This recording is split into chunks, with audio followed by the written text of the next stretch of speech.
Well, welcome everybody to Canterbury Christ Church University. My name's Mike Reid. I'm the Pro-Vice-Chancellor here at the university. Just before we get started, a couple of housekeeping announcements. We don't have a fire alarm planned, although it would have been a jolly ruse to test the mettle of the candidates. But we don't have a fire drill planned, so if you hear a fire alarm, it will be real. Normally, my rubric in this situation is to say, don't worry about keep calm and walk, actually panic and get out. But I think if we panic and get out here, there will be an absolute riot. So genuinely this time, please keep calm. There are four doors we can get out. We are actually going to throw open that door in a moment to try and get some air through the room. So yes. Okay. We're also live streaming the event via Facebook. So we're going to keep the camera on the podium, so anybody in the audience sort of won't be shown on the pictures. But with that in mind, if we can please keep the comments and questions respectful and within the boundaries of the law.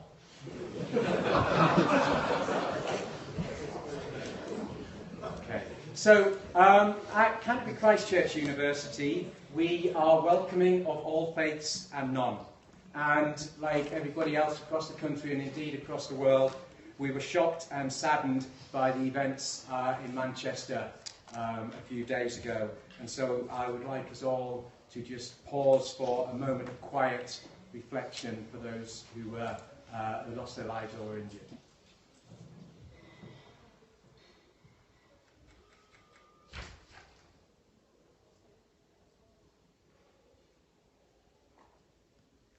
Okay, thank you. Canterbury Christ Church University is explicitly not party political, but we are political and we're politically engaged. We promote and encourage political debate among our students and our community, and it is a delight for me to see so many faces that I do recognise from our own staff and student community, but equally delighted to see so many faces that I don't recognise from the broader community, and you are all very welcome. We also seek to contribute to political debate by providing fora for debate like this event this evening, but also providing evidence and insight. In a moment you'll hear from one of my colleagues about one of the sponsoring campaigns for this evening, Making Politics Matter, which is about trying to encourage engagement with politics among students in the community, which has now been going for more than 10 years.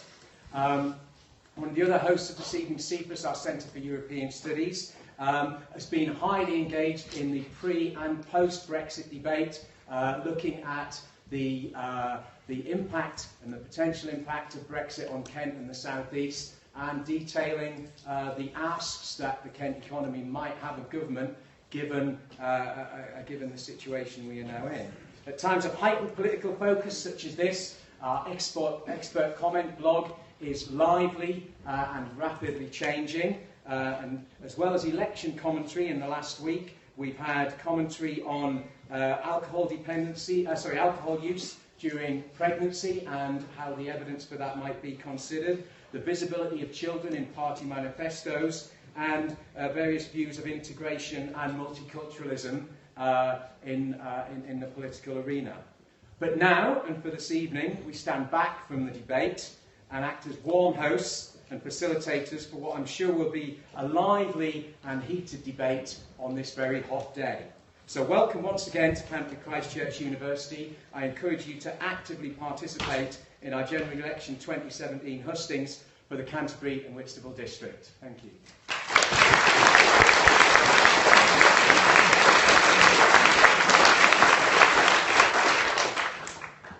Hi, I'm David Bates, the Director of Politics and International Relations here at Canterbury Christ Church. I just want to say a few words and I'll pass you over to my colleague, Dr. Amelia Hatfield. Last year we celebrated 10 years of politics and international relations teaching and research at Canterbury Christ Church University. The Politics and International Relations programme established Making Politics Matter, which is one of the sponsors of this initiative in 2005, since when we've hosted a wide range of events, including a speaker series and in partnership with local community groups for general election hustings. I must admit that I wasn't expecting the 4th hustings to be quite so close after the 3rd hustings, but there we are today.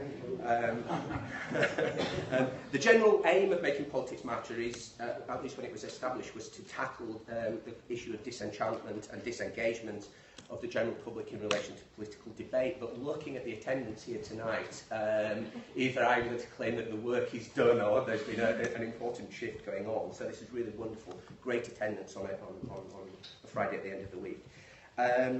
Making Politics Matter was established in partnership with staff and students and the local community. And in relation to the local community partnerships, there's just a few people I want to mention here tonight and their organisations. I want to mention Richard Norman and Sean Petman from the Campaign for Democracy in the Canterbury District, Mike Walling from the Canterbury District Interfaith Action and the Ethnic Minority Council of Canterbury, and also to all people from the Canterbury Society, including their chair, John Quall. All remarkable people who do so much, I think, to hold local politicians to account, and they do this work for free, so that's absolutely fantastic. The current academic lead for Making Politics Matter is my colleague, Dr. Dimitris Diliaris, who's not long been at Canterbury Christ Church University, but has put in an enormous amount of work into this event and a range of other public-facing events. So thank you to Demetrius for his hard work. Tonight's event is also co-sponsored and co-organised with CFIUS, our Centre for European Studies, which is itself part of the Politics and International Relations provision and programme here at Canterbury Christ Church. The director of CFIUS is Dr. Amelia Hatfield, and she's tonight's chair. So thank you, Amelia, over there. I'm sure that we're going to have a really great debate this evening, an event attesting to the vibrancy of our democracy.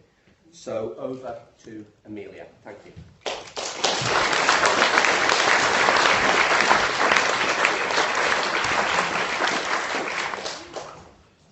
Good evening.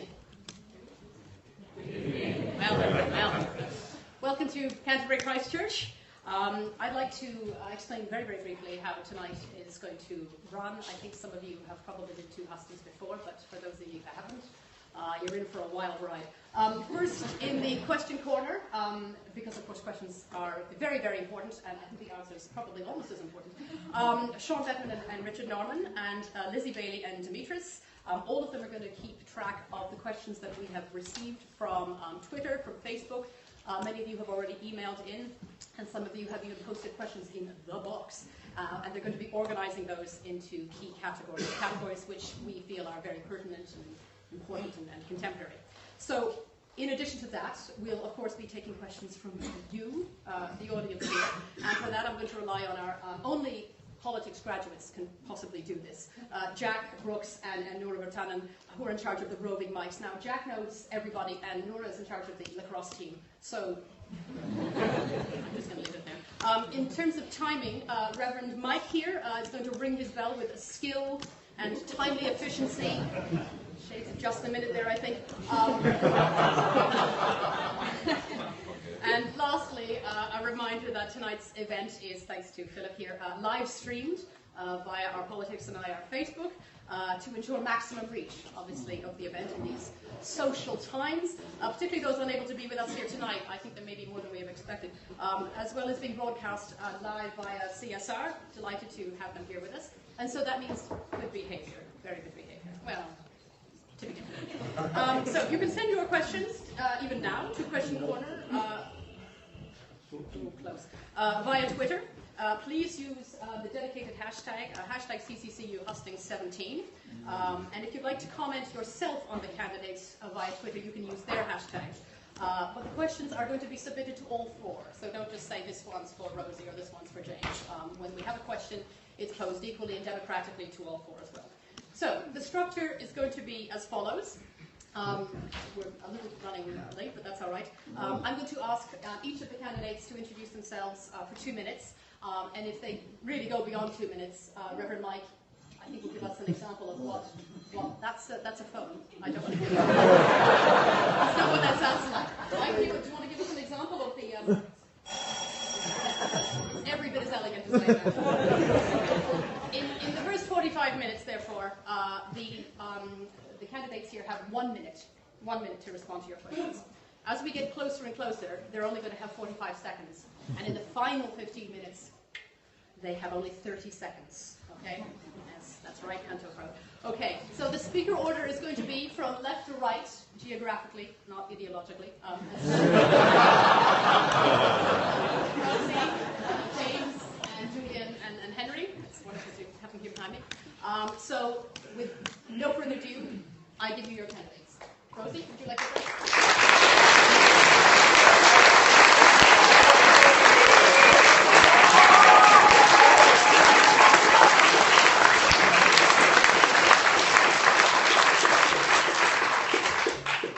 Canterbury constituency is not Conservative. And Canterbury... If you elect me as your first ever Labour MP, you'd better believe that we're on course to elect a Labour government on June the 8th. Labour will stop the Tories' hard Brexit in its tracks, scrap their white paper and negotiate the best possible deal for Britain. We'll negotiate essential access to the single market and the customs union, both crucial to Canterbury. We'll safeguard environmental protections and workers' rights and legislate to guarantee that Parliament has a truly meaningful vote on the final Brexit deal. We will invest £30 billion into our NHS. But it's not just about spending money, it's about how we spend the money. A Labour government will scrap the Tory and Lib Dems Health and Social Care Act and reinvest the up to £10 billion currently spent on commissioning. Reading words. Reading words. Okay. She's reading words from this.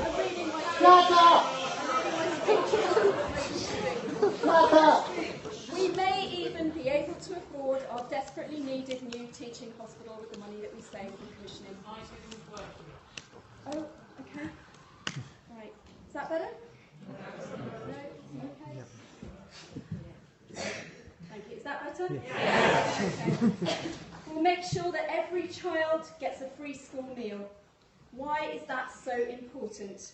Because those of us who've worked in education know well that that may be the only meal a child gets during the day.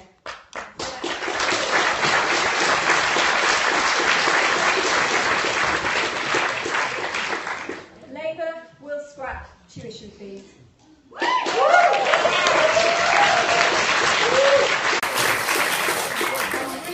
How are you funding it? How are you funding it?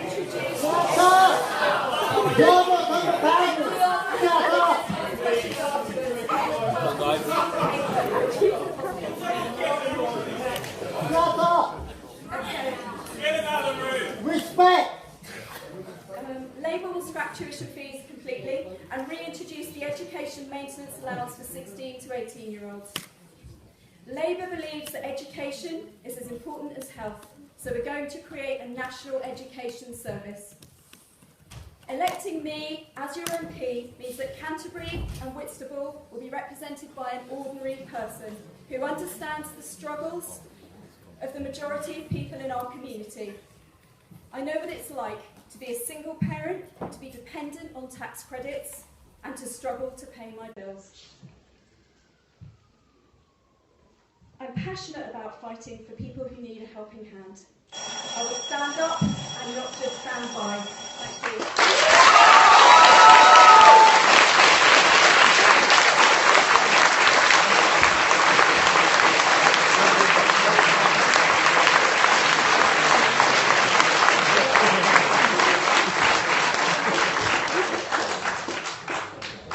Good evening, ladies and gentlemen. Can you all hear me? Yes. Excellent. Okay, I'm James Flanagan. I'm the Liberal Democrat candidate for Canterbury and Whitstable. I begin with a small apology. I understand some of you would have picked up one of my leaflets last week, and inside the leaflet you would have seen a picture of me graffitied. Now, it wasn't the postman. I understand it wasn't any of our deliverers, nor your neighbour too. It turns out my kids are quite creative leaflets around and have an ingenuity to put the leaflet in the middle of the stack once they've graffitied me. So my apologies. Ladies and gentlemen, this is no ordinary election. We are living through a time where public services are being cut back and are under threat. Our NHS starved of funding, and we can see that locally here with the Kent and Canterbury with the potential loss of the urgent care centre and other services too. Our local education being cut back in terms of real-term funding for pupils. And overlaying all of this is the spectre of a hard Brexit, which is going to have major repercussions to our city and to our area, and indeed to our universities that rely on so much funding from the EU and also to future and younger generations. Now, I believe Canterbury needs a new MP because our current MP has supported all of those things I've just mentioned, the cuts and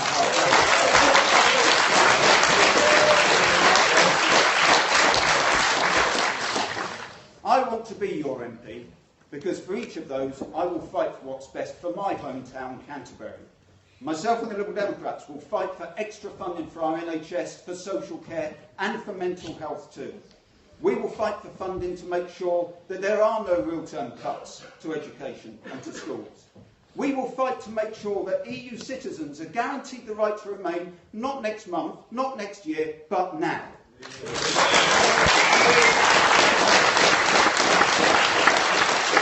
And we will fight to make sure that there is a second referendum where you have the right to have your say on the final terms of the deal of leaving the EU. Now, the irony here is that Julian and his colleagues, they'll have a second vote on fox hunting, but they won't allow you a second vote on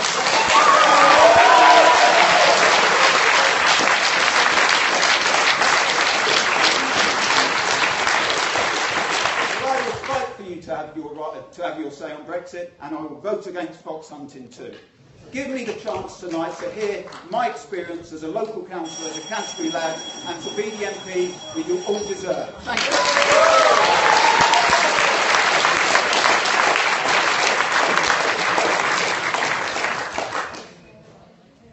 The ghastly events in Manchester remind us just how fragile our way of life can sometimes be.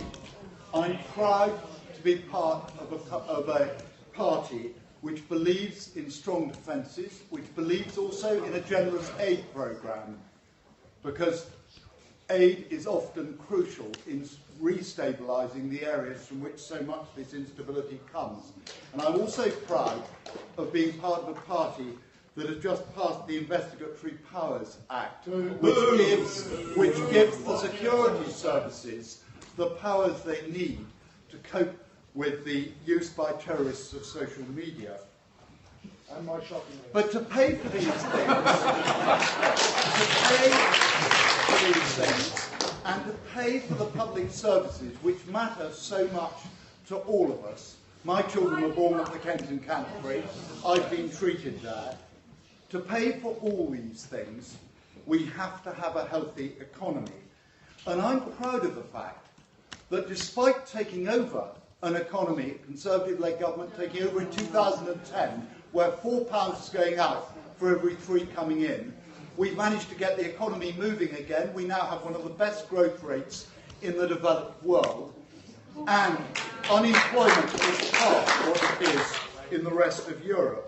And I'm delighted that through the huge growth in apprenticeships, we're contributing to reducing youth unemployment still further.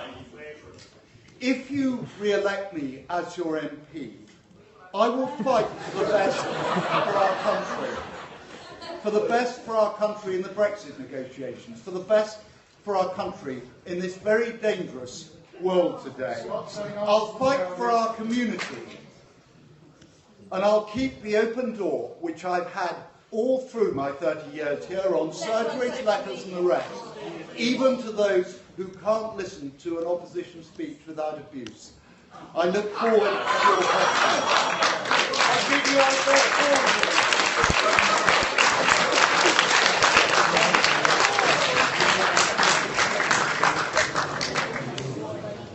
Good evening, everybody. I'm glad to see that the gentleman who's making all that noise has been removed. It was, of course, a Conservative city councillor.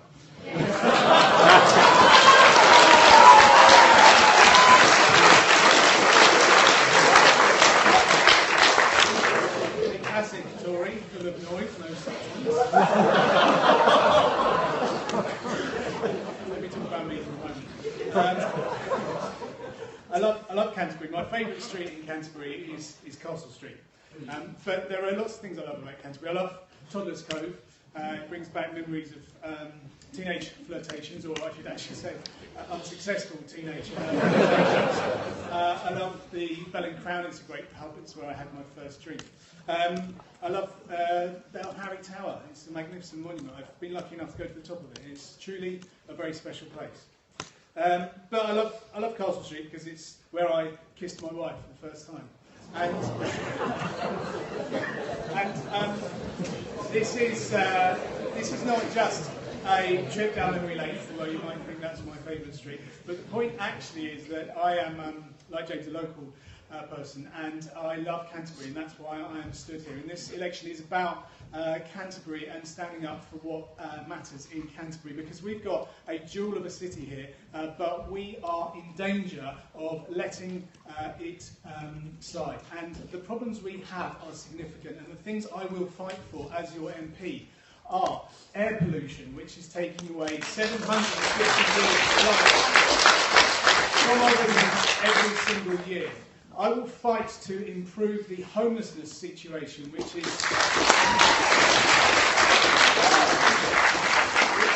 the 8th worst in the country per capita. I will fight to improve the cycle path network so that we actually have safe cycle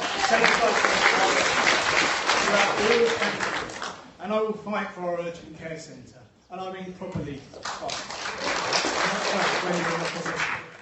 So, a vote for me is for a vote for someone who will fight for what matters to Canterbury. Thank you very much.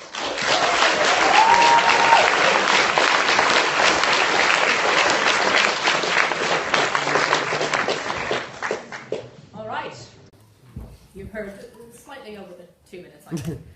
I'm going to start with a question that was deposited in the box, the transparent box, you'll note. And the question is as follows. Our social care system is in crisis. What's the solution? This was asked by Mr. Andrew Palmer. Andrew, if you're here, you want to excellent question. You have 1 minute response, and the Reverend will be ruthless. Thank you. Yes. I'm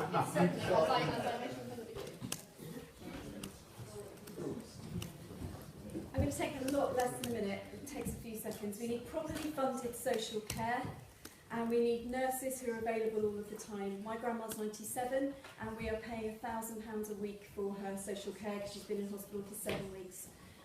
That isn't sustainable. My family can't afford it. We need people who are there, who can look after her in her own home, preferably. She doesn't want to suddenly end her life in a place she's never been before.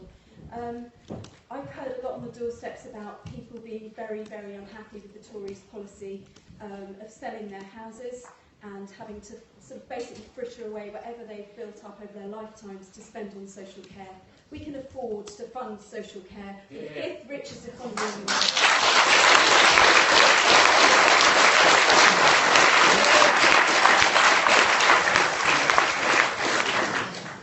Well, the solution to the social care crisis is not what you read in the Conservative Party manifesto, not for one moment.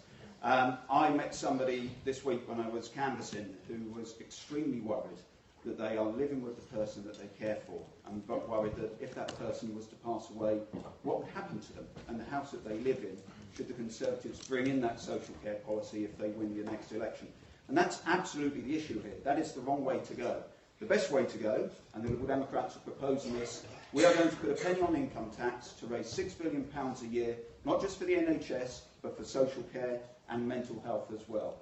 We want to make sure that the workforce are properly resourced, that there is enough people in the social care workforce to carry out the important care duties that we see.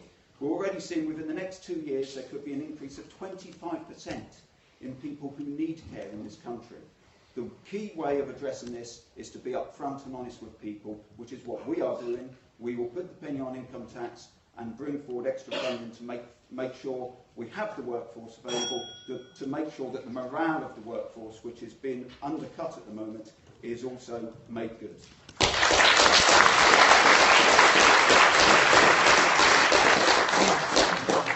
We're all agreed that there has to be more money for social care, and the government has allocated an extra £2 billion over the next 3 years, but that's not going to go very far.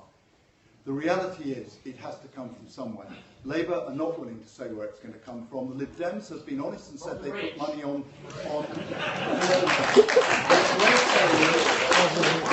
where people have substantial assets, nobody is going to have to sell their home to fund their or their spouse or partner's care. But where people have substantial assets, they should be paying a share of the costs. There is no magic pot that we can magic up here. It has to be funded properly, and we have been honest with the electorate by making it clear that how it is that we would tackle this problem. Thank you.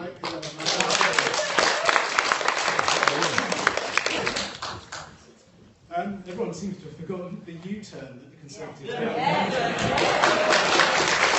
don't think they know what their policy actually is, to be honest. Theresa doesn't. The social care issue is a profound one. Personally, I would like to see it reunited with the NHS and the two working together, because it's a question of universality of care. That idea of universality is fundamental to the idea of the NHS, the idea that it doesn't matter what type of illness you have, we're going to look after you. The idea of the plan of the Tories is a tax on dementia and other specific illnesses, because if you have a profound long-term illness which doesn't require you to go into social care, then you don't have to sell your house to fund it. It's only if you have specific types of illness that you have to sell your house in order to fund it. It's unacceptable. What we need to do is reverse all the corporation tax cuts that have happened over the last 7 years.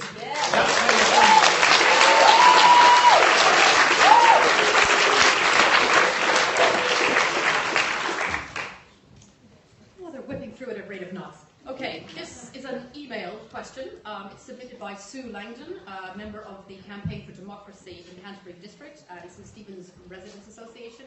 Sue, are you here? Sue? Thank you very much. So the question is as follows.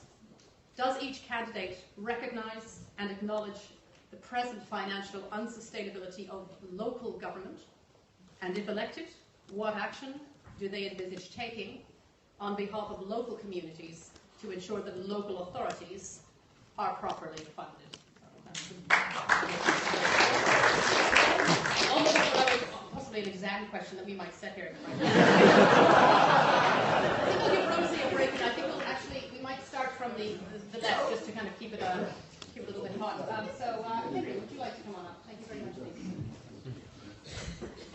Sorry to hear me again so soon, but the reality of local authority funding is that they have had 40% of their budget cut over the last 5 years. So it is absolutely profound the cut has happened. George Osborne's austerity has been actually focused on these local authority areas. So the reality is that we need to allow local authorities to raise more money via council tax. At the moment, they are restricted by doing that. There was, of course, the one council in Surrey that was proposing a referendum in order to be allowed to increase their precept.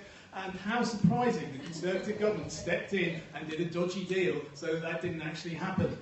We are quite clear. We need more money for local authorities. It does have to come through council tax, because we need to start being honest about the fact that you get what you pay for when you raise your taxes. And when you pay your tax, you actually get services that work and that aren't just going into the pockets of private companies.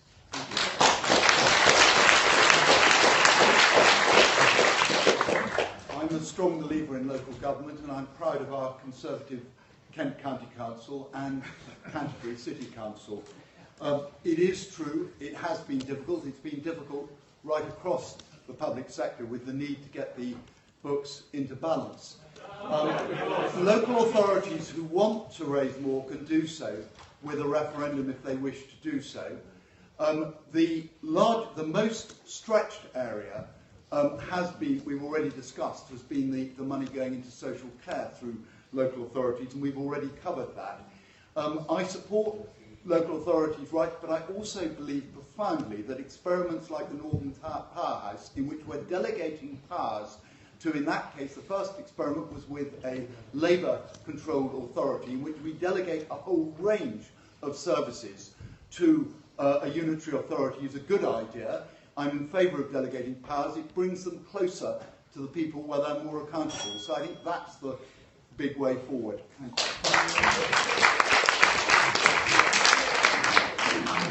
Yes, so in answer to the question, I do acknowledge that there is a problem, and I served as a councillor for 8 years representing Westgate Ward in opposition, and I saw during that time exactly the kind of cuts that were being made here in Canterbury. And Julian says he's proud of what the Conservatives done here in Canterbury and at KCC. I spent 8 years seeing year after year Conservative administrations cutting funding to voluntary organisations such as charities, community centres. We as Liberal Democrats put forward every single time at budgets at the City Council ways to actually avoid that, and they were turned down by the Conservatives. We even said we'll take a 10% cut in our salaries. The Conservatives turned it down again. The answer to this, as we are proposing in our manifesto, we do need to ensure that there is proper, real funding, real-term funding available for local authorities. Local authorities actually drive the key services that you and I all rely on. You know, the parks, the roads, the bin collection. They are vital to the way our society works. And that's why we want to reverse the cuts that the Conservatives have made in recent years and make sure that funding is there properly for local and county councils.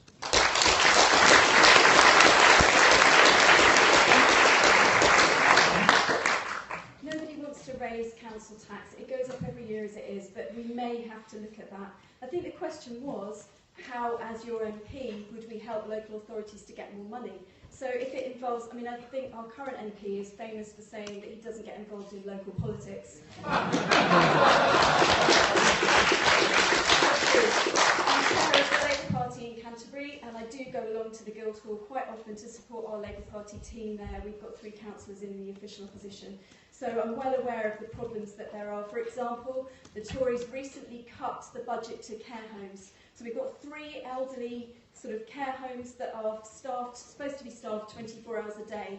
Instead of having a member of staff all night for all 3 of those homes, the local Tory council decided to slash the budget, and there are only 2 all-night members of staff shared between the 3 houses. So if one who doesn't happen to have one has some kind of emergency, then presumably they have to call an ambulance. So these are elderly people who need round-the-clock care. That's the kind of cut we need to stop. And if raising council tax is the only way, we might have to look at that.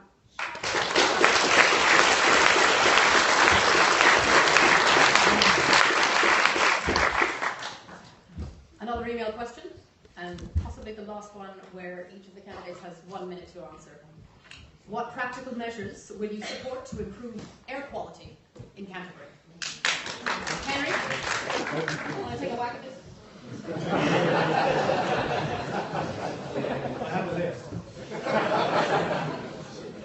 The fundamental problem with air quality in Canterbury, which is very bad, it regularly breaks EU limits, is car use. And the majority of cars in Canterbury, let's say around about 86% of them, are making inward journeys into Canterbury. They are not actually travelling through. So the idea of a bypass is absurd, as much as it is also obviously unaffordable.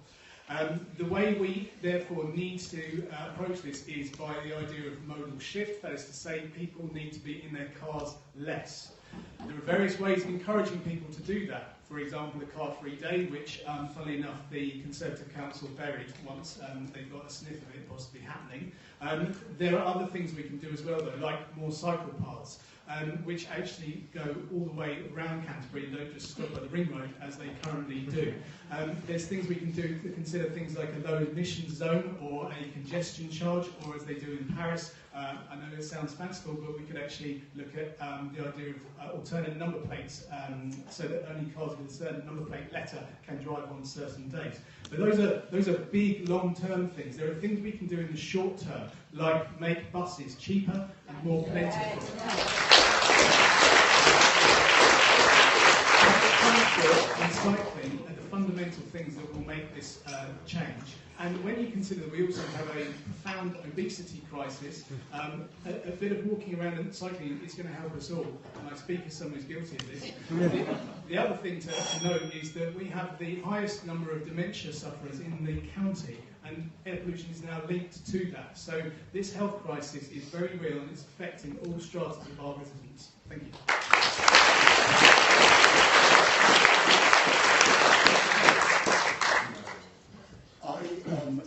One of the biggest issues around air pollution is the issue of diesel. I became interested in this when I was our shipping spokesman, and we produced extraordinary statistics, like one of the highest levels of asthma in the UK is in the Isle of Skye. suddenly we've discovered why. Because, of course, you've got the diesel particulates from a huge amount of shipping passing across. Diesel cars, everybody across the political spectrum supported. They're now extremely common. We've got one in our family. We have to look at a way to tackle this that's affordable. At the more immediate practical level of what we do locally, I support the programme of park and rides. Most people here have used them at one time or another. I'm a big supporter of bicycling. I was last out on my bicycle this morning. And I also do believe that we should make more use of our feet. In the old days, we used to walk a great deal more. I don't want to see us become an American style route where you take the car even to the gym. It can't be solved with any one single bullet, but it is a very important challenge, and it is something that I'm very interested in. Thank you.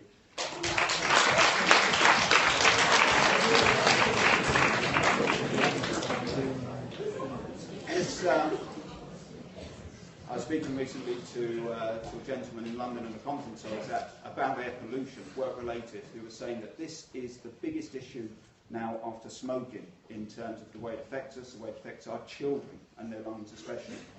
Locally, what we have to be aware of is that the City Council is looking to build as many as 16,000 houses right across the district over the next 15 years. Now, we need new homes, but we need to ensure that the right infrastructure is in place, and we need to be aware that congestion doesn't result as a consequence of it.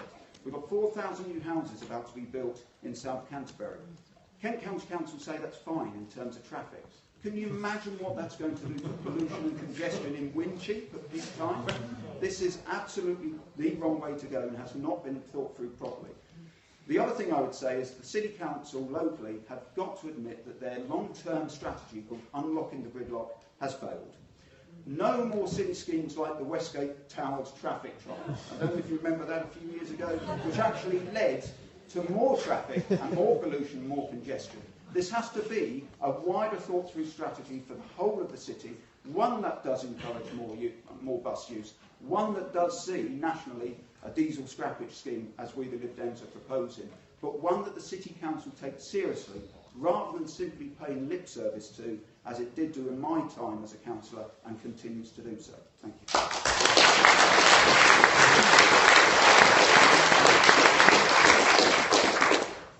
The Labour group on the council were the ones that had the idea for the car-free day, because within the Labour Party we have a group that looks at environmental issues. We've worked with the Green Party on this and consulted with Stephen Peckham, who's a bit of an expert on things.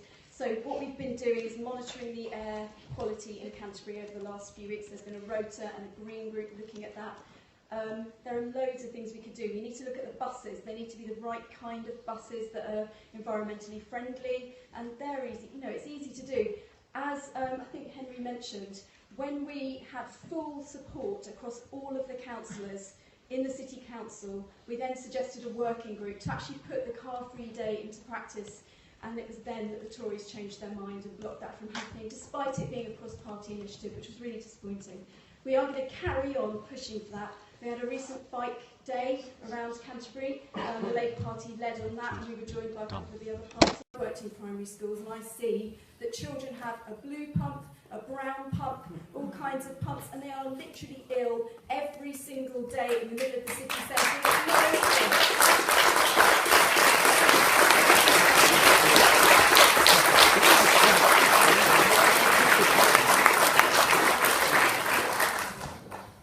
All right. I have no notes. That must mean only one thing. And we're going to kick over the questions to you. I have only two rules. One, if you've already asked a question in the one you've asked, I ask you to recuse yourself. And number two, I'd like you to ask a question on something that has not yet been asked. Gentlemen here. Can you introduce yourself? Kron Tashev, can you hear me? Yeah? Okay, Kron Tashev, President-elect of Christ Church Students Union. Is the first openly LGBT union elected union president for Christ Church, and working together with the National Union of Students, I have a question on LGBT issues. And my one is Canterbury has a large LGBT community. How you, if elected as an MP, are going to support this community and support it, especially in our fight for equal adoption rights in the United Kingdom. Thank you very much.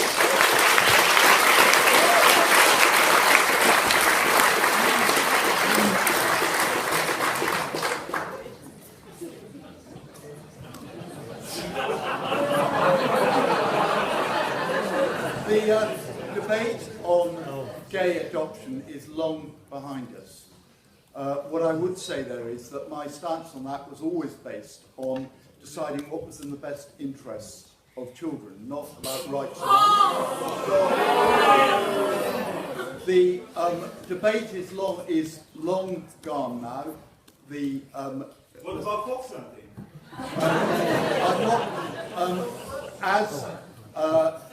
I'm not really sure what the connection between the and the fox hunting world is, but it appears you have rather a lateral mind, sir. But those debates are long behind us now, and I don't see any particular value in reopening them. The debate was, fox hunting was behind us too. Yeah. So why can't we bring back this one about equal rights?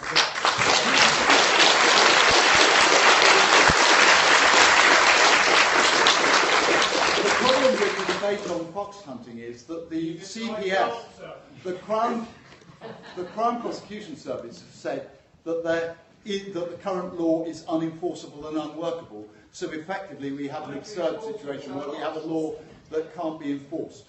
That's the muddle we're in with fox hunting.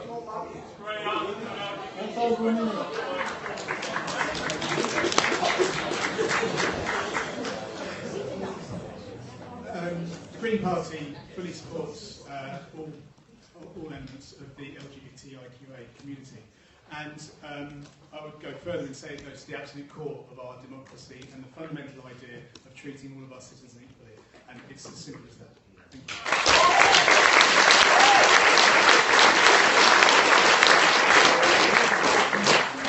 With the Students' Union, you say? Yeah. One of the proudest things that I think we achieved when we were in government was the introduction of equal marriage. And it's something that I'm very pleased that we supported and we got through. Something I think, Julian, you actually voted against time and time again. You would have my full support if I was elected as your MP. As a Liberal, I believe totally in the equality of the individual, regardless of sexual orientation, regardless of race, of colour, of gender. What about your leader? I believe in the equality of the individual, as does Tim Farron as well. We absolutely believe in equality. If I'm elected as your MP, you will have my full support. I will come and meet with you, as I've said to all organisations. I will have regular meetings, town hall meetings. I will come and meet with the Student Union as well. I will be there at each Pride event in Canterbury, as I will be 2 days after the election, regardless of the result. We stand for the equality of the individual, including LGBT communities, and you will have my full support.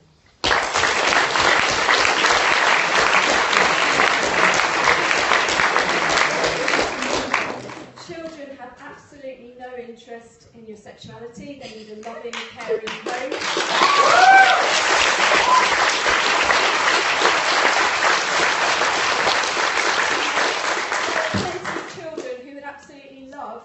Safe, warm, loving environment, whether it's same-sex couple, mixed couple, or whatever. I don't think it should be an issue, but as your MP, if it ever came up as an issue, of course I would 100% support equality in all of that. And it's all very well supporting it as a sort of notion, but I know same-sex couples who've got children. Those children are just as happy, if not more happy, than everybody else. You know, it's not an issue and it shouldn't be. So.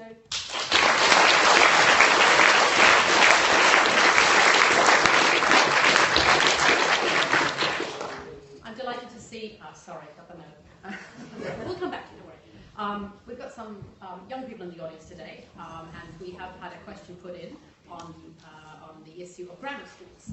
The question is as follows, simply, what is your opinion on grammar schools? This is from Rachel and Annabelle from Canterbury Academy. Here, okay.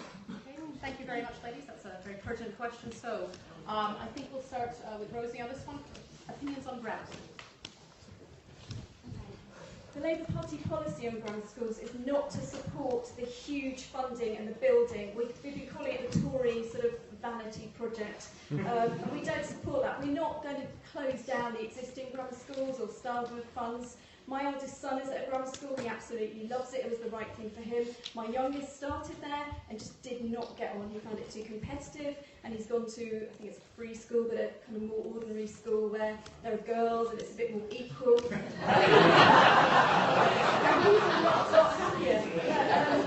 But, you know, it's not the way forward, is it? It's not an equal system. I know that when parents in Kent have been asked time and time again, do you support the Kent test, they seem to vote for it. But it does also, I've taught children that age going through the Kent test, and it's a horrible, divisive, stressful thing. They get really, really...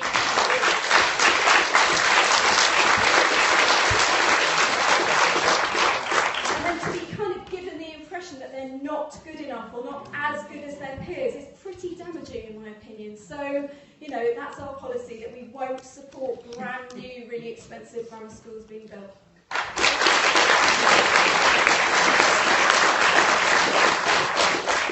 Yeah, I'll be up front. I went to a grammar school. I'm saying that because I've got to be honest and up front, and also I've just noticed my economics teacher sat there. Honest,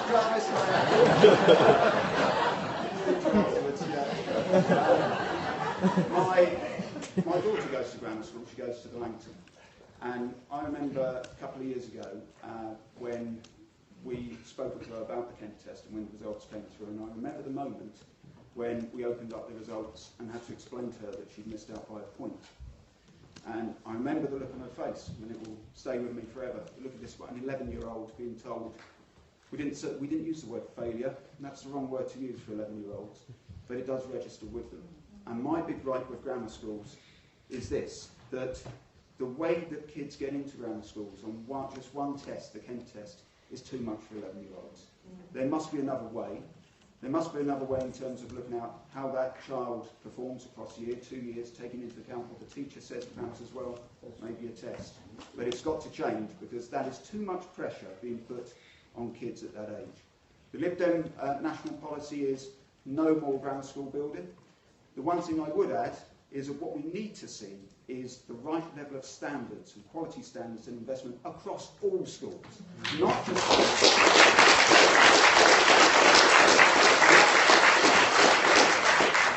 before the buzzer sounds, and that also includes no cuts to real-term pupil funding. My worry is that by 2020, all schools in Canterbury will see £5 million worth of cuts every year. That needs to be reversed, and that's what we will do. That's part of our manifesto.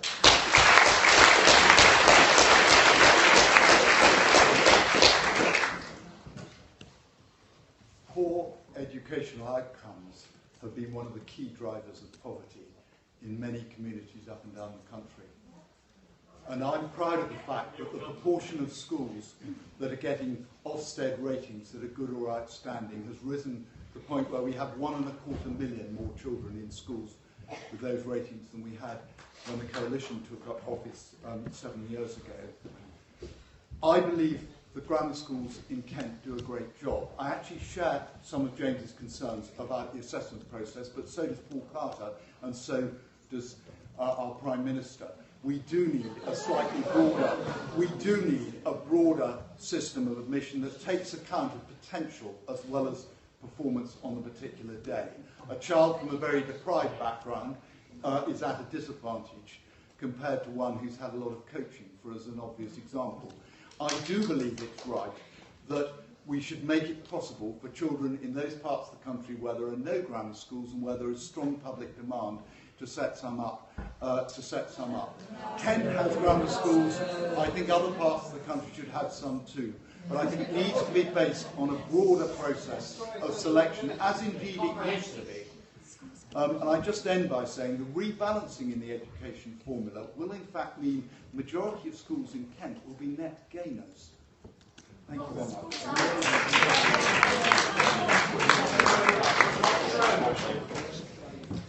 I am someone who went to a grammar school, the Boys Langton. I'm actually also a grammar school teacher. However, I am actually solidly against grammar schools, and that happened because... Allow me to explain. I hadn't honestly really thought about grammar schools as a system until I came back down to Faversham, having lived in London for about 6 years. And I teach in the grammar school in Faversham, and we do a very good job. But what I hadn't appreciated was the profound impact that failing the 11 plus has on people. And it was actually becoming friends with a number of people who had failed their 11 plus and realising that it had impacted their entire lives forever in a way that affected not just their social mobility, not just their educational attainment, but actually affected their entire self-esteem, their sense of self. And that's what schools are there for.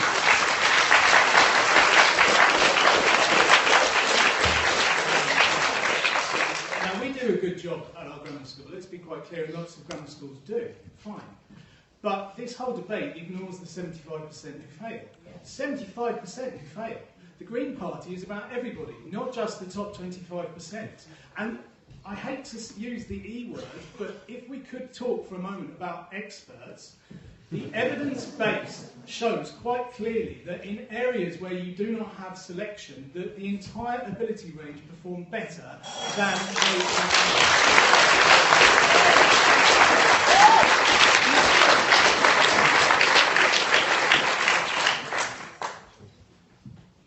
It's just on past, and that means that we're going to give the candidates slightly less time.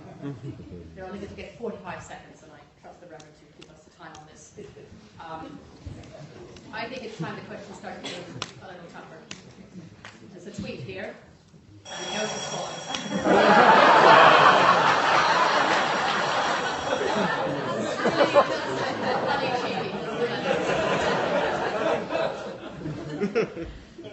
Just tasty. I'm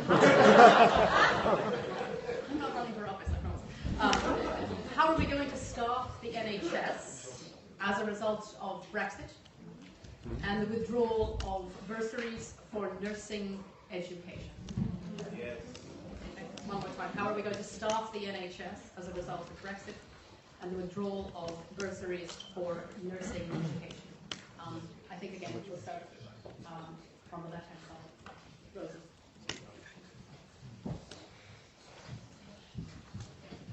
Okay, that obviously is going to be a huge problem. I mentioned that my grandma had been in hospital, and most of the staff that we encountered were not sort of British born. They were absolutely brilliant service providers, really lovely people, and they come over here because they wanted to work. They wanted to work in our excellent NHS. The job opportunities, the things that they got from being in Britain were really good, and they're fantastic people. And I'm really sad that we basically told them that they're not wanted and that they can go away. I'm really, really ashamed of that.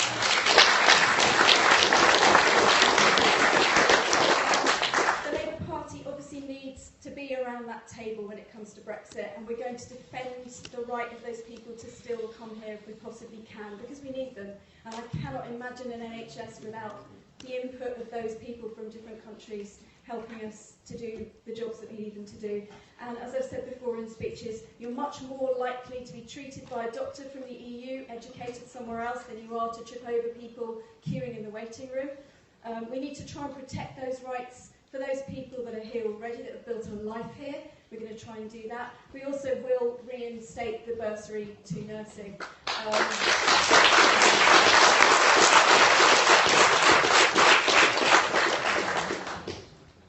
Thank you. Well, the first thing you do is you guarantee the rights of EU citizens living here in the UK straight away.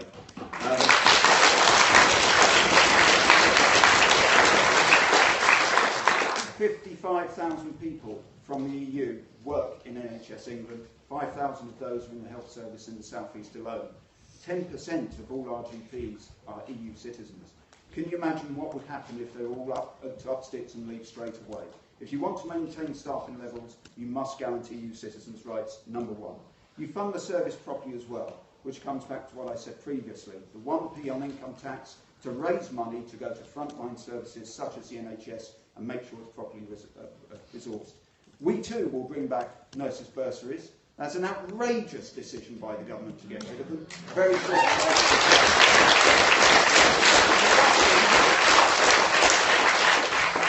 If we want a safe, fully functioning, supported NHS, we need to see a different Secretary of State for the health services.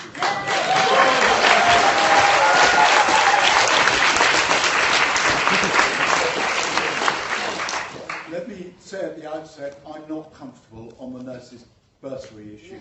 I should perhaps say, though, that the very large number of applicants for each place before, while we had the bursary system, the plan is now to take the cap off the number. We'll see what happens to the numbers. I'm very happy to revisit that. Just on the staffing of the NHS, nobody from my party is suggesting that we're not going to continue to take to accept high quality people into the NHS. The majority of foreign NHS workers are not from other European countries. We've got lots of Filipino nurses in our own local hospital. My cousin from Australia is a GP in Hampshire. The fact is they're all welcome before and after Brexit. They are all welcome before and after Brexit. The last point I just leave there is that if you come from another country, come here, you're welcome here. But the one thing I do think we've got to be careful about is that we're plundering too many key people from some very poor countries at the moment. And that we do need to think about.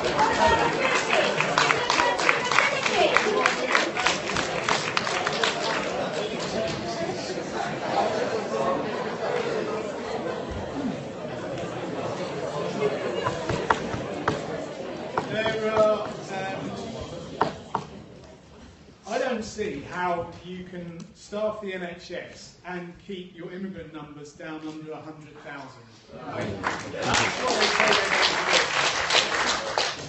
We all know that the NHS is in crisis. We have a growing population, they're growing older, and the cost of treatment's going up. We have to be honest about how we're going to fund this. It is the jewel of our nation. No other country has got a healthcare system like it. It's also unbelievably efficient as well. And the staffing of it is absolutely fundamental. I've got a friend who is a nurse, and she says quite clearly, at KNC this is, by the way, that the NHS is run on goodwill. You know, they are doing extra hours everywhere. And we need to start actually respecting our public services and paying for them properly. And that means an honest conversation about tax, I'm afraid. But that's what the Green Party will do. We're going to be honest about how we pay for our public services to be premium public services. Thank you.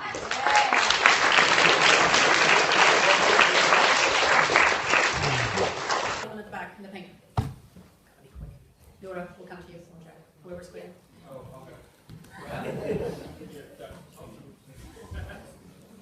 My name is Joe Edgerton. I was the County Council Conservative candidate for this area, and in 1992 I stood as a parliamentary candidate in Leeds. Can we have a question? In Greater Manchester. Today I received an email, and I want the candidates all to comment on this, from Sir Julian Brazier's agent, that said Jeremy Corbyn is already trying to justify the actions of our enemies, while many of their victims still lie seriously injured in their hospital beds. I would rather cut my right hand off than vote for a man who let that happen. I want to know what the candidates think of this disgraceful use of Manchester.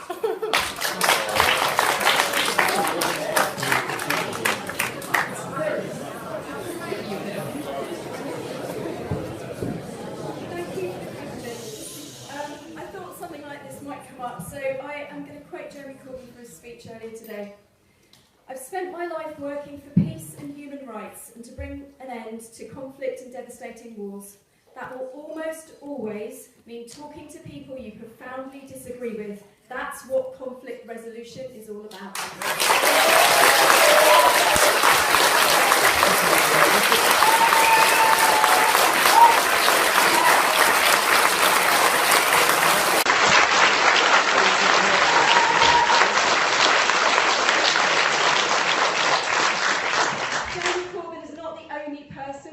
Talks with the IRA.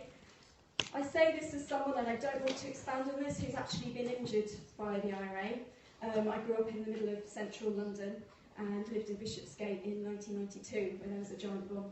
My injury's very minor, by the way. But if he can speak to those people and open a dialogue, and it was the Labour Party that got the Good Friday Agreement, and Mo Molan just did that by talking and getting everyone together, and I think we can respect, including the other words I wanted to quote Winston Churchill, who said, "Jaw is always better than war."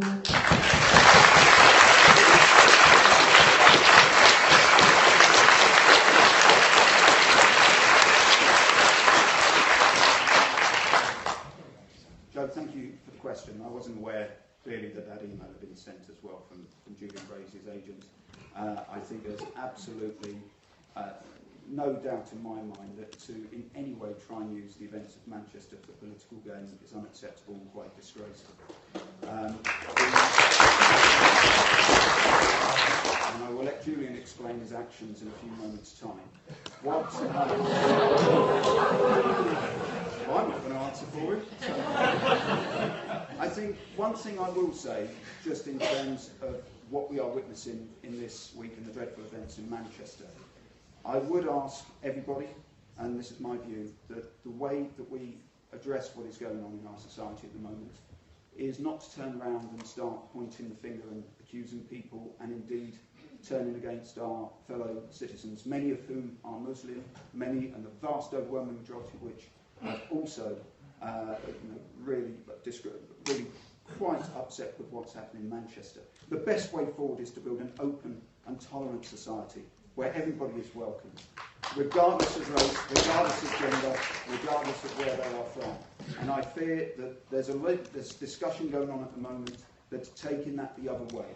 We must, at all times, just take that step back, remember those people who have died in this incident, and continue to work for that open and tolerant society where everybody is welcome. That is the best way forward.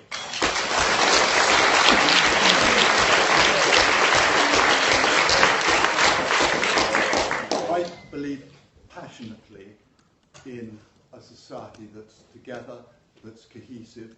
I was last at a major Islamic event in December. I've been many times to Lebanon, a country I know well, talking to people of all religious and political views there, working for peace in that part of the world.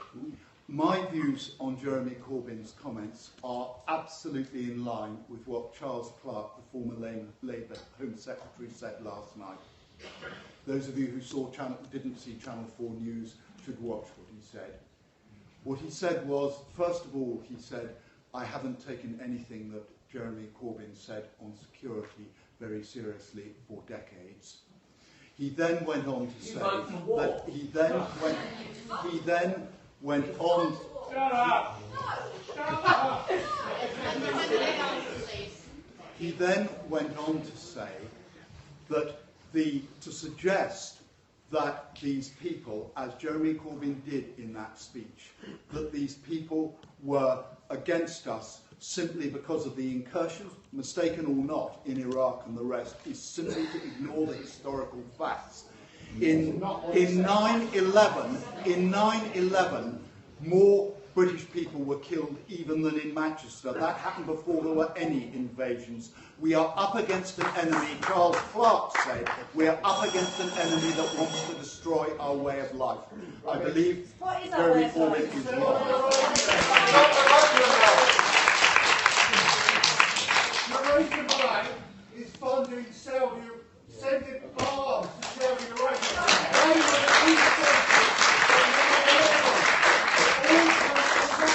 and that's what Jeremy Corbyn warned us about.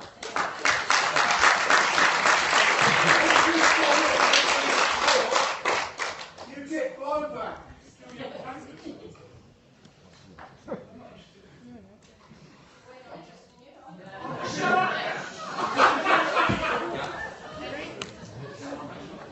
Little piece at this time, maybe, guys? Might be appropriate. I actually think that at a time like this, it's quite important for politicians to say something, because I think people are standing there saying, what can we do, what's going on, and they're looking for answers. And if you don't stand up and make the case, as I think he did, for a nuanced case for the fact that this is not a simple case of, oh, well, let's throw some more bombs at it as a means of solution. I think if you don't do that, then you leave a space for people like Nigel Farage to wade in and make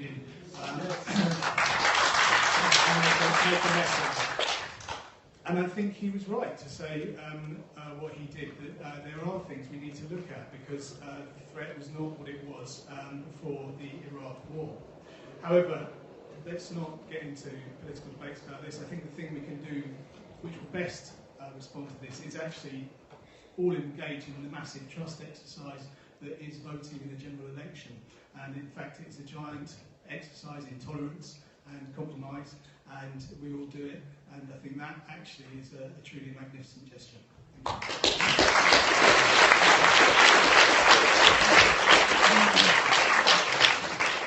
I'd like to take an email question now on refugees and immigration. It's a question from Jean Barber on behalf of the local Christian Aid group. I don't know if Jean's here. Thank you. Worldwide, over 65 million people are currently displaced by war and disaster or persecution. What would the candidates do if elected to ensure that the UK government upholds international refugee law and resists any attempts at backsliding, so that long-term displaced people can find a safe home in this country? I'd like to go in opposite order, just to give everybody a break. Henry, could you come on up? Except for you, you don't get a break. You just need to wave right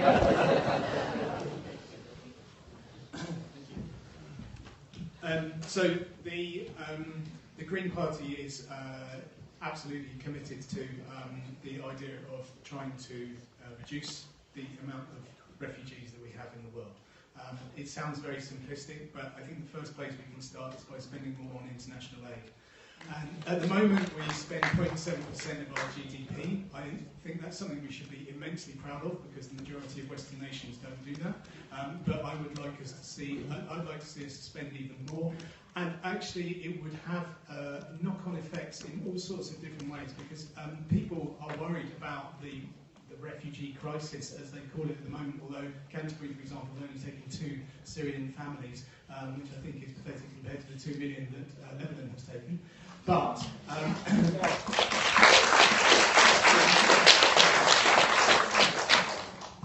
but foreign aid is a way of making sure that we actually do have security in our own country, and that's, I think, something we need to think about. Thank you.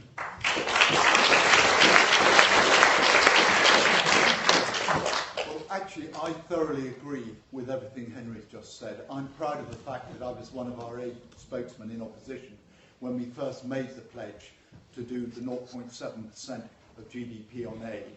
And I'm proud of the fact that Britain providing as much aid in the countries immediately around Syria, Lebanon, I was there last year, Jordan and Turkey, as the whole of the rest of Europe put together very nearly. I'm proud of the fact that we are providing education, shelter for literally tens and potentially hundreds of thousands of children, some of them in shifts going through schools and so on. The work that our officials are doing in these countries to cope with this, the worst refugee crisis since the Second World War, in fact, arguably the worst refugee crisis ever. This is the way to tackle this. When we do take refugees to this country, which can only ever be a tiny part of the solution, I believe they should come from the immediate surrounding countries, and they should be focused on particularly vulnerable groups, particularly children and old people. You voted against it? Please vote. I voted against taking them from Calais. I voted in favour of taking another 23,000 from Syrian camps.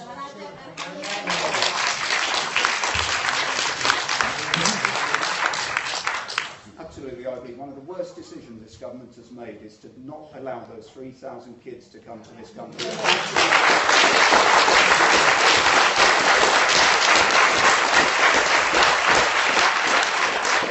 Julian, whichever way you voted on this issue, you are still a member of a government that describes refugees as marauding and from the Calais jungle. That is absolutely disgraceful language to use for human beings. A couple of years ago, I visited the Calais jungle, and 2 incidents that will remain with me for the rest of my life. First of all, I spoke with a Sudanese gentleman there who said to me, and I will always remember this, spiritually and emotionally, we are dying here.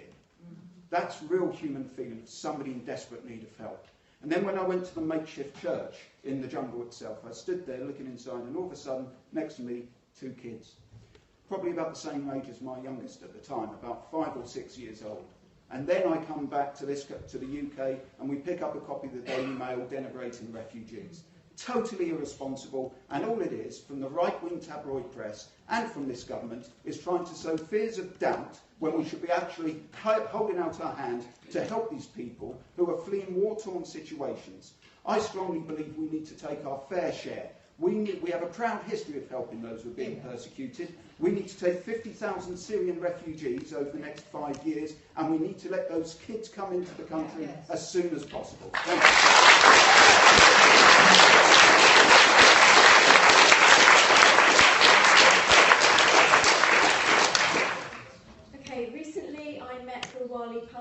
Who came to speak to the Cram people over at Baptist Church, and he's written a book about his experience fleeing Afghanistan, age 11. Now, I kind of want to put a different spin on this slightly. Sir Julian and his government are sort of behaving as though we're taking these people in as a sort of incredibly kindly act, and yes, we should be, absolutely without question. Unaccompanied children? Why is there a question on that? Of course we need to do that. But these are also people. Gawali speaks 6 languages. He's an incredibly eloquent, brilliant, intelligent person who can contribute to our society and the world around. We're gaining by letting these people in. We're not sort of doing them all a favour and these lovely little, they're actually going to contribute to our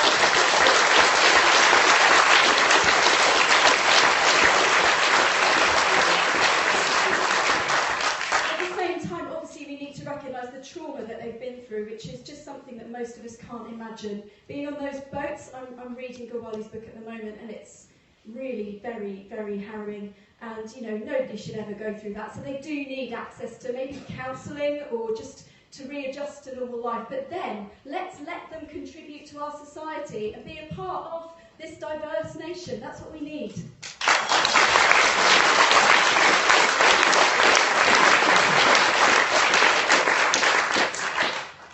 We started a little late, so I hope you will permit me to put 3 more questions to the candidates. I'd like to read 1 from Twitter, and then I'm going to take 2 from the crowd.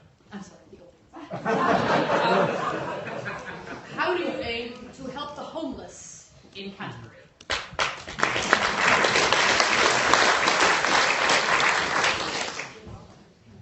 A large part of yesterday at Catching Lives. One of the great things about being a candidate in this election is you get invited to places where you wouldn't normally feel that you wanted to intrude necessarily. I've got a lot of friends who work there as volunteers. Paul is one of them. And the number one thing that they said they needed that would make a difference to the homeless that frankly, we can't avoid at the moment on the streets of Canterbury. It's so much more visibly, the numbers are so much more visibly higher. They were talking about council houses over and over and over.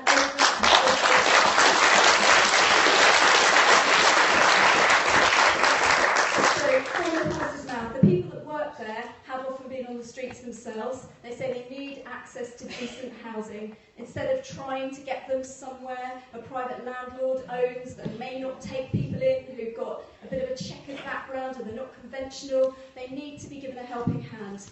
Mental health services are hugely important to people like this. They have had traumatic experiences. I met a guy the other day called Martin. He's been on the street for a year. He's 49. So he spent 48 years of his life. He had his own business, just working, being a normal part of society. He's now been abandoned by society and is sleeping outside Lloyd's Bank in Canterbury. It's embarrassing for us. We should be ashamed.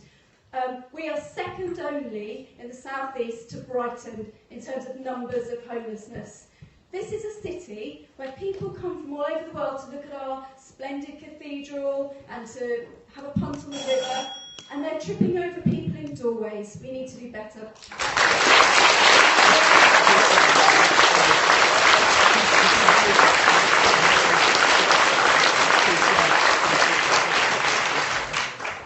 Yes, if elected as your MP, I too would look to work with local charities, Catching Lives, Porchlight, done some voluntary service there in the past as well, and I can see exactly the wonderful service that they offer in Canterbury. Indeed, we need to see more social housing. We need to see greater investment in mental health services as well, which is why we want to put that penny on income tax to make sure that the resources are there. One thing I would say is this, when it comes to homelessness in Canterbury, a very simple thing that I would look to do, that I already do, that I would look to continue to do as MP, talk to them. There's too many cases where you walk down the high street and people walk on past. Spoke to a gentleman about 6 months ago, I think his name was Peter. He told me that he had come from Newcastle and that he'd once had a family, a house, and he had been a teacher. He lost his job, his family fell apart, and he found himself, for whatever reasons, on the streets of Canterbury.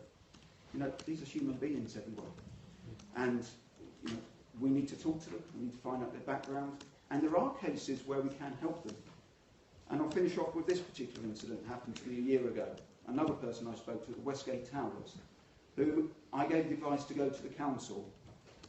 Any homeless person can go to the council at 9 o'clock on a weekday without any prior arrangement and try and get some housing. When I spoke to her, I handed some food to her, and she said, "Hello, James." And it was somebody I sat opposite at primary school. That brings it home to you. So a very simple, but very straightforward thing that we can all do. Talk to them, give them hope, because if there's anything homeless people need, it's certainly hope. Thank you.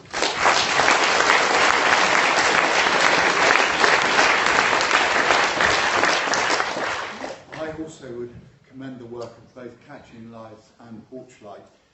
In a very small way, I've helped out with washing up in the Christmas Rota a couple of times at Catching Lives, and I always visit their Christmas shelter and quite often pick up useful cases that I can pursue. I've supported strongly Bob Blackman's private members bill. Went up to London to support it. It meant cancelling constituency engagements because there was a rumour people were going to try and talk it out. I'm glad that the government has decided to run with it, and crucially because it puts extra duties on local authorities to tackle not just homelessness but also the factors leading up to homelessness. Crucially, they're putting 61 million pounds into funding it so that it will actually happen. Homelessness is a scourge. One last thing I'd just say on the wider point. We need more homes in general. There's a shortage of housing at all levels. Young people are struggling. We need more local authority housing, but we need more housing in general. And the various programmes we have underway at the moment are gradually increasing the rate of building. It needs to happen faster. It's something I'm very concerned about. Thank you.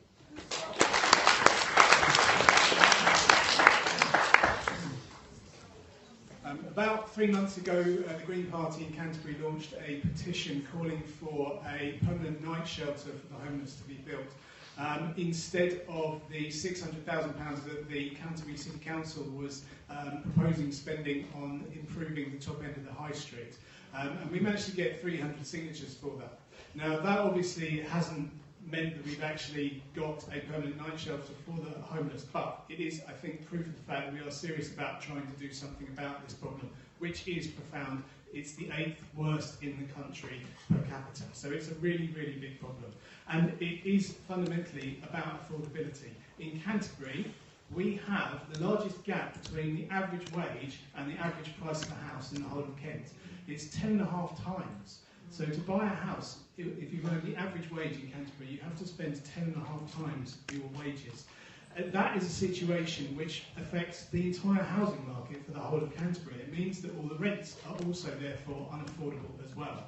And because the Conservative government is forcing and has forced councils to sell off their council houses, there simply aren't enough council houses. We've got a waiting list of over 2,000 people waiting for those houses. And of course, some of you might say, well, weren't there some houses that could have been used up by the barracks? But no, actually, they were sold off by the Conservative government to Redbridge, rather than being able to use them for our own people.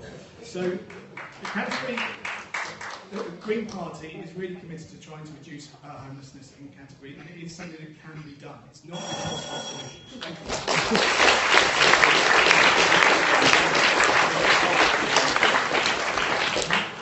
Thank you, Henry. All right, one from the audience. Gentleman here.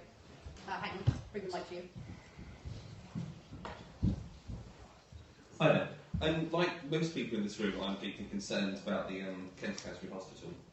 And I can't help noticing that, Sir Julian, your voting record since you've been in power has been to vote for all the things that have been cutting away at the hospital. And you haven't raised the issue of Canterbury in Parliament once in over 10 years. Would you, and indeed the other candidates, what will you do? Will you take it to your party leaders? What are you going to do from now, if you're elected, to fight for the Canterbury? Yeah, thank you.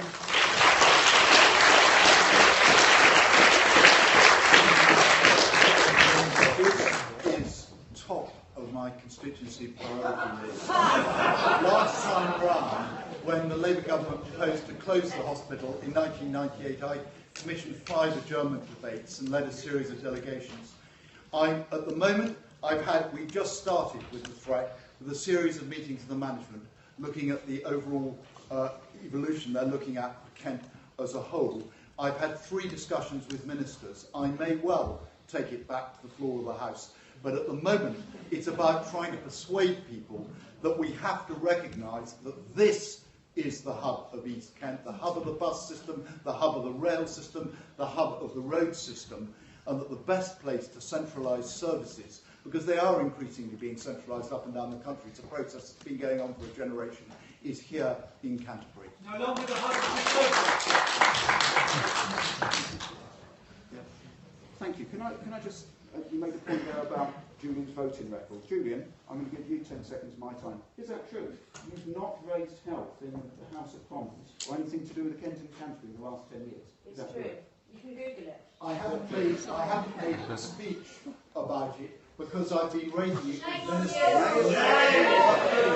You get more leverage with ministers if you don't sorry, public I'm sorry, Julian, my time now.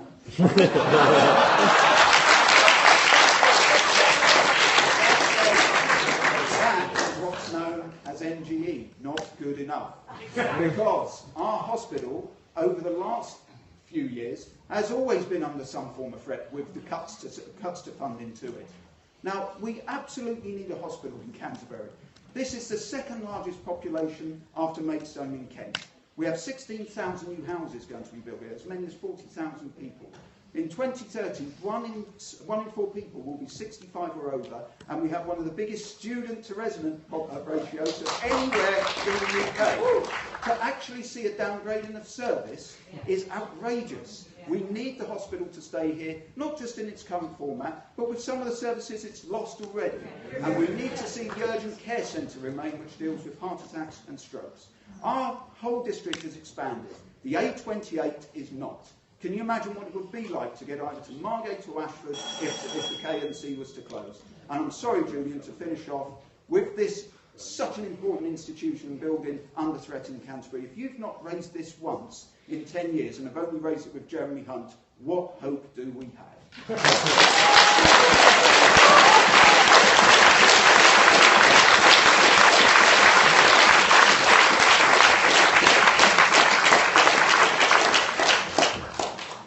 Yeah, the question about whether it be raised in Parliament, I've already planned it in my head for my maiden speech in Parliament.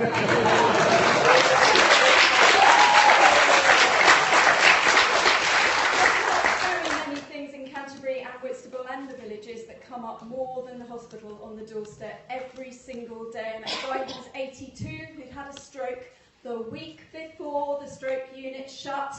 His son on the phone managed to work out that that's what had happened to him, raced over and got him to the hospital. If it had been a week later, there now is no stroke centre at the KC. Did anyone ask us if we wanted that to be closed? I don't remember being asked.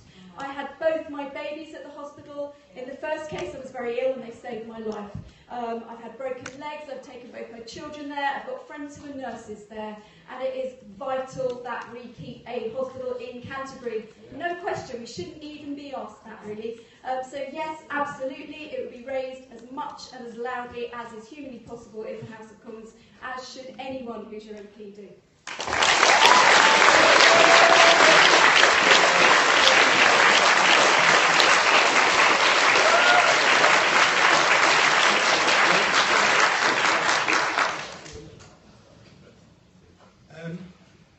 Not only has Julian failed to raise it in the House, but 5 separate Prime Minister's question times, he's asked other questions of Theresa May.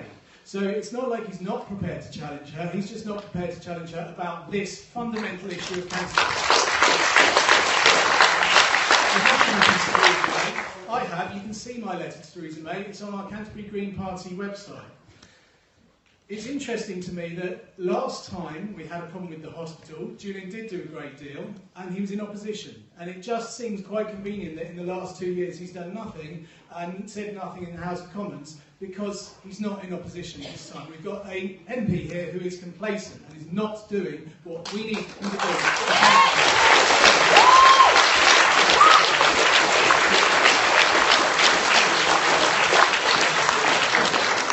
The last thing I would say is, to be fair, an MP can't do it on their own.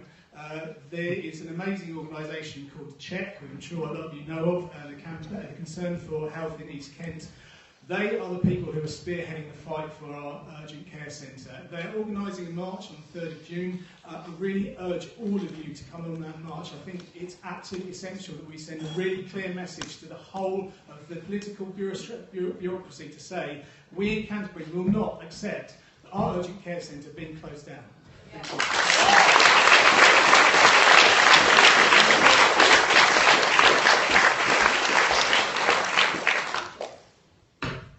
Thank you. For your generally good behaviour. Well, it wouldn't be a husband. I'm going to abuse the right of the chair and ask a member of the audience to ask a question which I asked them to ask. Jack? I'm a passionate Remain voter, and I was a passionate Remain supporter in the campaign.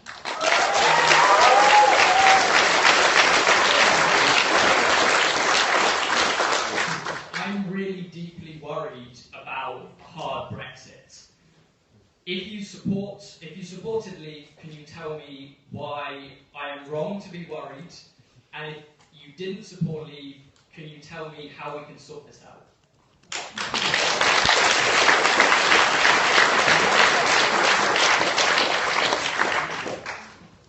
Thank you, Jack. Yes, we campaigned together last year, and there's lots of other people I campaigned with here as well for the Remain side. The best way, I'm going to be quite frank with you, the best way we can sort this out and the best future for Canterbury is if we remain in the European Union.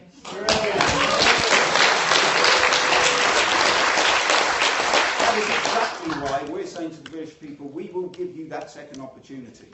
You know, when the deal is done, do you really trust Theresa May to come up and get together? No. But if the British people have been allowed to vote on departure, we should be allowing them to vote on the destination and the terms of the deal. And when that comes, if that second referendum comes, we will be there and we will be campaigning for Britain to remain in the European Union. Because we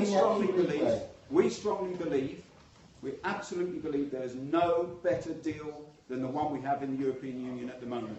This has the possibility of affecting the whole of this country economically, its society, its culture for decades to come. We get to vote in the general election every 5 years, or 2 years if Theresa May's Prime Minister. This is going to be with us forever. And can you remember some of the things you were told by the Leave campaign? Highlights from Boris Johnson, 350 million for the NHS, take back control. What about the Remain campaign's doomsday? We need the whole future, the future of this country, the future of this country is dependent on our economy is dependent on us remaining in the European Union, and that's why we want to give you that second say.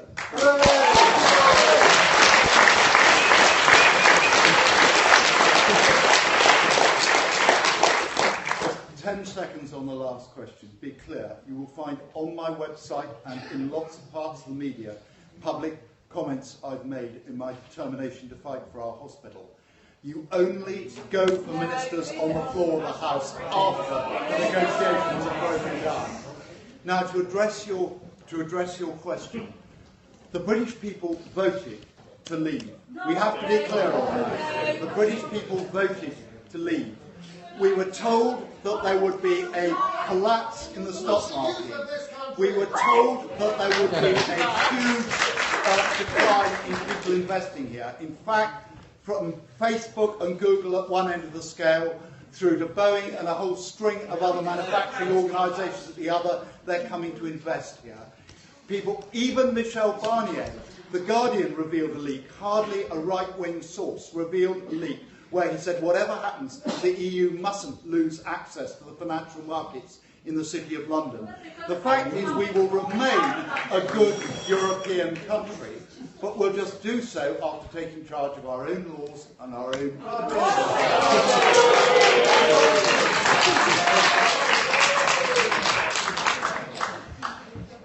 We didn't know what we were voting for. It's quite clear.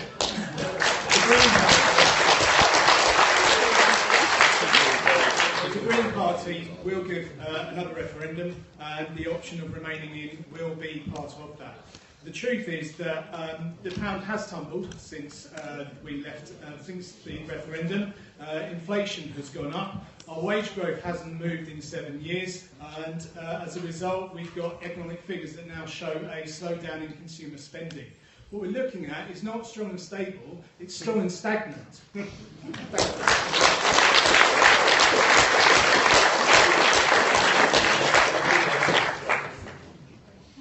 I was a Remainer and I've worked with other parties to push the Remain argument, and we failed, but not in Canterbury. And I still haven't quite got over the emotional impact of having an MP who disregards the view of the main city.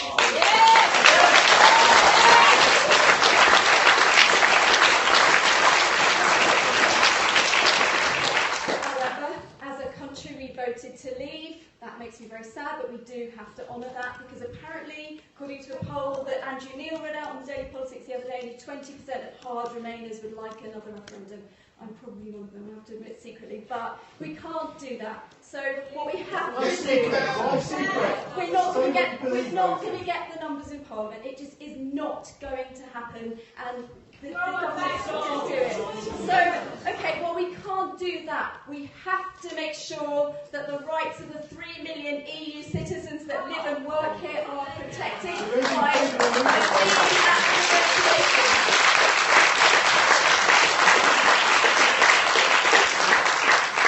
the biggest employer in Canterbury, apart from the NHS, is UKC. This university is also one of the biggest employers.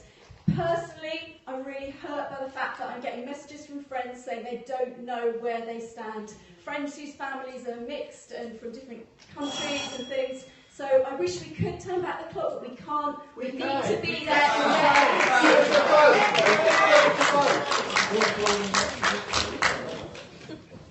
All right. I'm going to invite the candidates to come to the microphone, and in 10 seconds, you can count to answer the following question. If elected, what will be the one thing you will work for? What will be your top priority? All right, Rosie. 10 seconds. Okay, the KNC Hospital, the rights of the people that live here that are EU citizens. I need, just personally, to get rid of the bedroom tax so I can erase from my mind the people that have been crying on the doorsteps about having to pay it when their partners have died. Tax credits. There's so much. I've only much more than 10 seconds.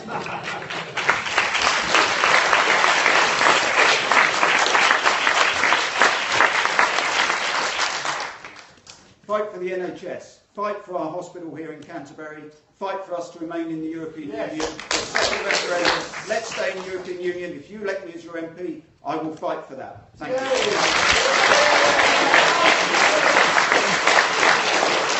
Locally, fighting for Kent and Canterbury.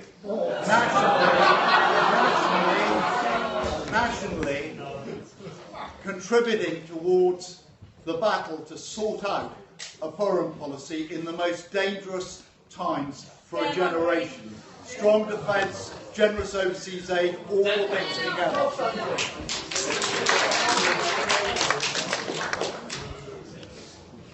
Without a proper hospital, this city can't function. That is the #1 priority for anyone who wants to be MP. As your MP, that is the one thing I will fight for.